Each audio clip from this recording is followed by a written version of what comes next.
that we're building for the shop Cadillac 66 Eldorado Boss Hall. We're not gonna keep going with all the names, but there's a lot of them, so we'll talk about that later. But this is the original housing out of a 66 Cadillac. All of them had the same rear end, a couple different gear choices. 321 limited slip, which is similar to a posi traction. And they also had a, I believe a lower gear as well. I forgot which one that was. But this is another housing that we have for a 66 Cadillac.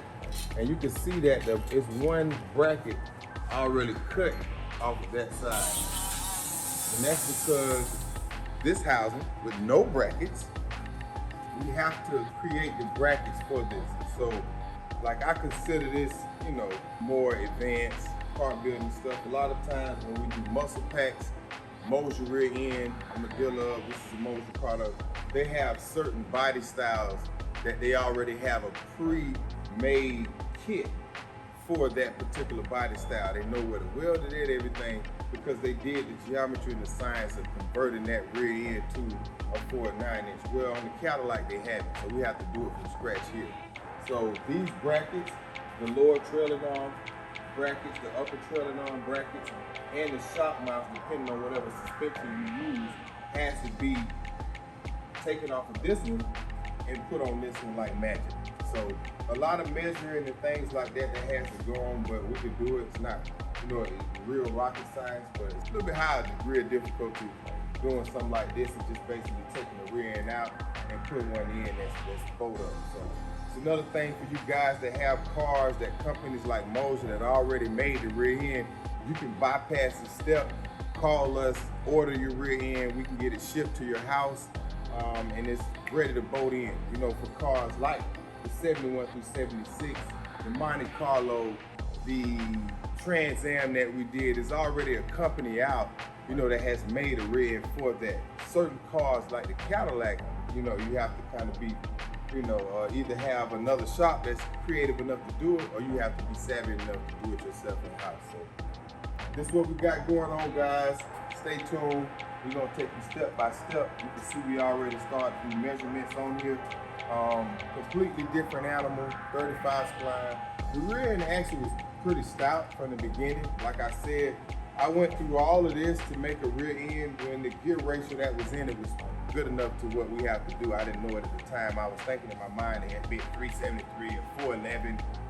It's not like that. It's based off of your engine, the weight of the car, everything like that. So the number that it came out to, basically the real size, the rim choice and the tire size with the LT5, the gear ratio came out to like 3.21, 3.22.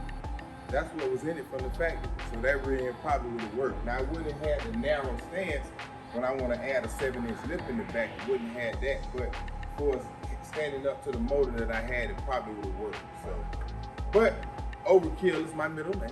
So we are building a monster. Stay tuned, guys. VTSV Auto, rear end, big building stuff going down there. Stay tuned.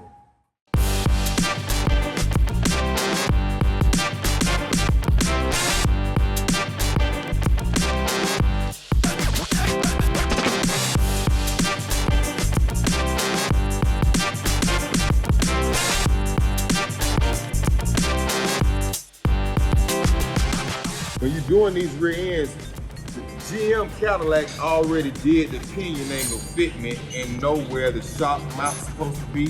This is not perfectly even. It's a little bit tilted up besides even. This one is not even, obviously it's a lot lower. This particular angle was already designed by Cadillac when they made this rear end. So now, transferring this to this side, you definitely want it to be perfect.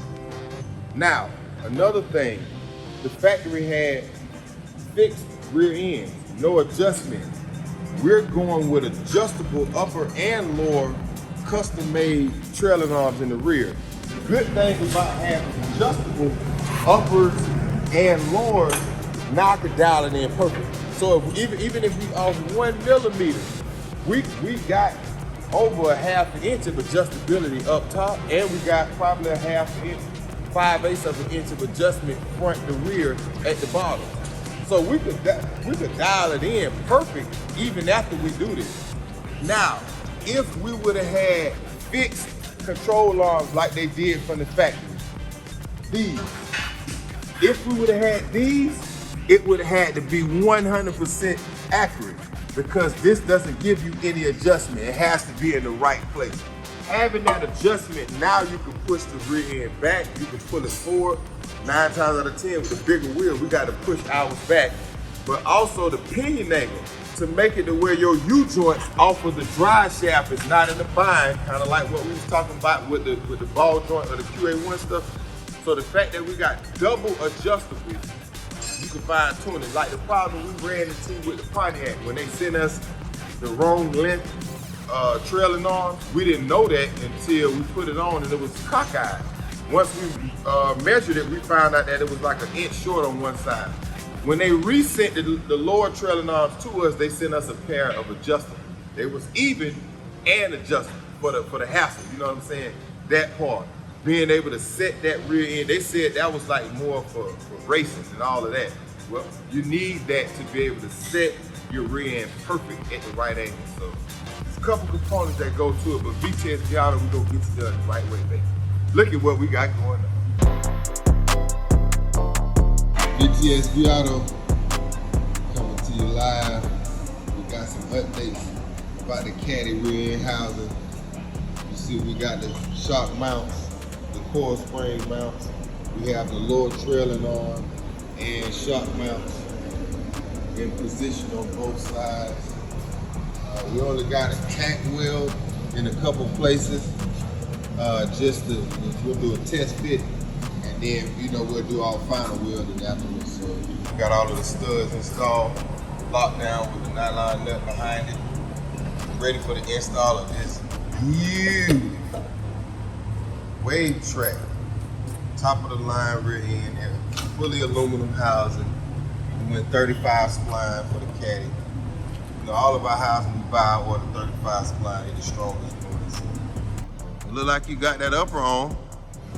They're both on. We're almost done. I'm just snugging everything down. Yeah. Jack it up with the wheels on it, set it on the ground. The hardest thing is getting it in place. Once you got it in place and got the first 1 or 2 bolts started, it's usually a lot easier once you get that far. Right. Keep in mind, guys, this rear end with the big drum brakes, this is the original rear end from 66 for the car. We're not using this. This is this fit. Even the upper and lower trailing arms will be custom made. We won't use the coilovers anymore. We'll have an airbag kit on it for the back for, air ride. Just in the back. I don't want it on the front because of the size of the wheels, but you can see the higher the car goes, the more the rear end goes forward. The lower the car goes, the further the rear end goes back. Dropping it on suspension, you're gonna need more room on the trailer arms. If you're going bigger, you're gonna need some adjustment the way you can kick that rear end back. Which is why we're doing this, because we also get measurements for adjustable trailing arms that we're having custom made for the vehicle as well. Yeah, I've learned from teachers all the wrong ways to do shit. Right. Don't ever pull a wrench towards you, always away from you, that kind of shit. Right. The common sense stuff that you don't think about until somebody points it out. Right. That's how we learn, right? Yep. Like getting knots on your head.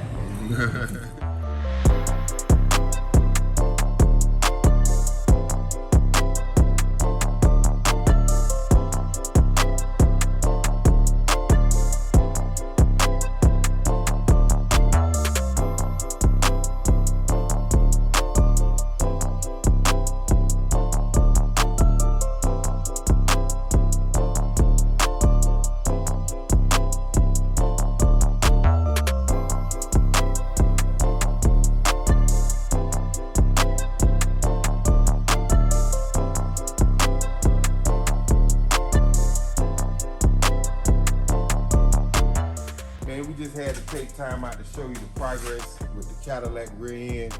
This is a fabricated 9-inch housing. Definitely proud of what we did so far to it.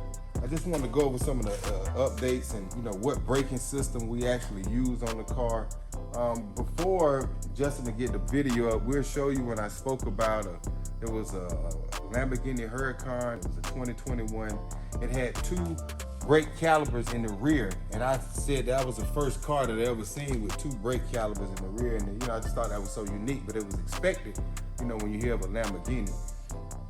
Well, the braking kit that we use, we're dealer of Bear and Wilwood. This is a Wilwood newer kit. It comes with the electric parking brake assembly, where you can just hit a button like on new cars. My new truck, I can hit a button and put my parking brake on, besides having to press the lever down with your feet and release it. You simply press the button, and when you want to take the parking brake off, you press it again and come off. That's the same feature that this braking kit has. I have a 6-piston 15-inch rotor that was custom made for the front of the Caddy. This is a 14-inch rotor, 4-piston Aero4 to match the Aero 6 that's up front. And it does have the electronic part, the EBP, the electronic parking brake. So that is the 2 calibers. This is a caliber in itself. It's powered by electronics. You plug in a 12-volt power line here, and then obviously it connects to the computer and the push button to actually activate and deactivate the parking brake. This is the main caliber for the setup, which is to do all of the stopping. So we had to remove the brackets from the old housing, because it's not a housing that you could buy from Moser for a Cadillac. They don't have the jig for it. They could do it, but like I said, most manufacturers make parts based on the demand. And there's a lot of people that's trying to put a 4 9-inch in a 66 Cadillac. So to make that bracketry and keep that jig is not, price efficient for them, but we could do it here at VTSV Auto. So a few things went into play. The angles that the shock mount on is not centered. This is where your core spring mounts, and then your lower trailing arm and your shock that mounts from the factory mounts to this bracket here. So those had to be put in the same angle what it was from the factory in order for this housing to sit in the right way for the drive shaft and everything to have the correct pinion angle. So the last 2 that we got to do is the upper trailing arms mounts, and then once that's done, we can go ahead and test fit it. I wanted to get all of the brakes put on, so once we put a wheel on, we're actually checking for fitment. I went with a 2-inch narrower rear end, so I can go with a 7-inch wide lip, a deeper dish in the back, plus I'm doing a 28 on the Caddy. So we want to get everything bolted up and check fitment, to make sure, we're making custom trailing arms for the car, to where we have to know how much more we need to have them extended when we make them. So a lot of that measurement goes in once we put everything together. So we're cooking. We definitely got the housing coming together. I like it. On this one here, the thread, the bolts, what you actually put the pumpkin on with, they're threaded. So you just screw them in, bolt them down. We went with the 35 spline, everything aluminum. Housing is very beautiful housing. You can see it inside and out before we actually put it together. So it did come in raw steel, so that's why you see the surface rust on it. Once we go ahead and sand everything down, once we weld everything up where we wanted it, then we could strip it, either paint it, powder coat it, whatever our choice. We're probably gonna end up painting it. That's what I'm gonna do to the frame. So, but real proud of the work, real clean products. I really love the power brake, e-brake, the backing plate, which mounts to the axle flange. It gives you the ability to clock the e-brake and the regular brake caliber into whatever position. Like we could have mounted this, up here, had the other one in the back, but because of the lower trailing arm bracket, it would have been a clearance issue if we would have brought it up front. So we got it in the best spot to where we don't have any issues. Plus you got to have allotment for if we go with an airbag or a coil spring. If we would have brought it up, it would have been in the way of hitting that. So we had to put it back, just so it gives you that ability. If you see all of these holes in the back part of the backing plate, it gives you the ability to move these bolts into whatever position you want to put them in for that best suits your particular build. This best suit our build based off of the trailing arm brackets for clearance. So real quick, I went over what we have up front. This is a 15-inch Wilwood 6-piston braking system. pretty robust. They don't make this kit for a Cadillac, but it's a company that we partner with that can take your spindle and make whatever brake kit that you choose. I spoke with Bear the other day. They got a kit that's coming out 16 inches. So, you know, size matters, like Justin say, like my shirt say, you know, so. But I just want to go over what we did do. All of the suspension, if you remember, is brand new in the car.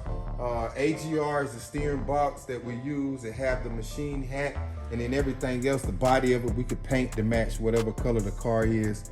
The in and outer trailing arms, the center link, the idle arm and pitman arm, everything was, that's a non-wear item, so that's not replaced, it's reused, but the idle arm was replaced.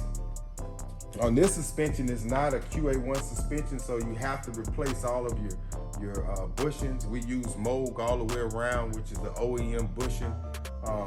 Upper trailing arm, lower trailing arm bushings, upper and lower ball joints. You know, there was a lot more to do to suspension on this car because it's not pre-made with luxuries like what you have here on the QA1. Like when you get it, it already have the upper trailing arm bushings, the upper ball joints, lower ball, all of those are replaced. It's brand new once you get it, where you just bolt it in and you're done. On this one, you have to take the trailing arms out.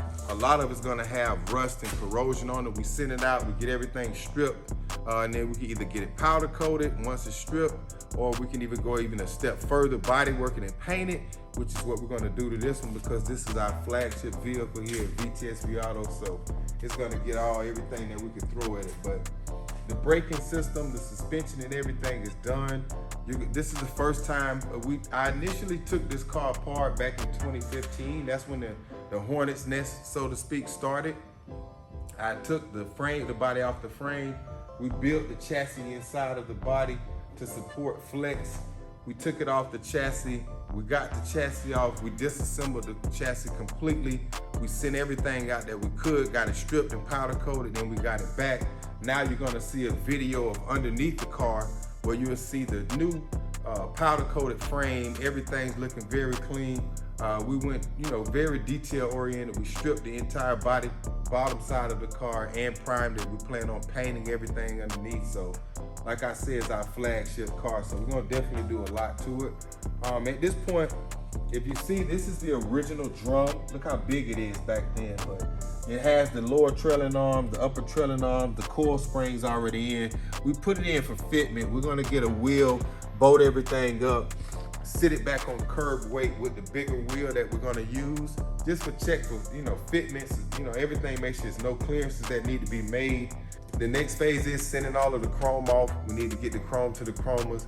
You know, that's a long process. They take anywhere from 4 to 6 months to do all of the chrome that we want to do on this car. So at that point, that'll give us time to, you know, get everything painted. We still got to put the motor and transmission. You know, we're going with an LT5 crate packet, brand new 8-speed automatic. We got to get everything molded in the right angle, get the drive shaft, and then at that point we could wire it up, you know, put a gas tank in it and probably get a start, you know, at that point. But by that time, once we get it painted, we get the motor in, you know, everything, the interior start to get done.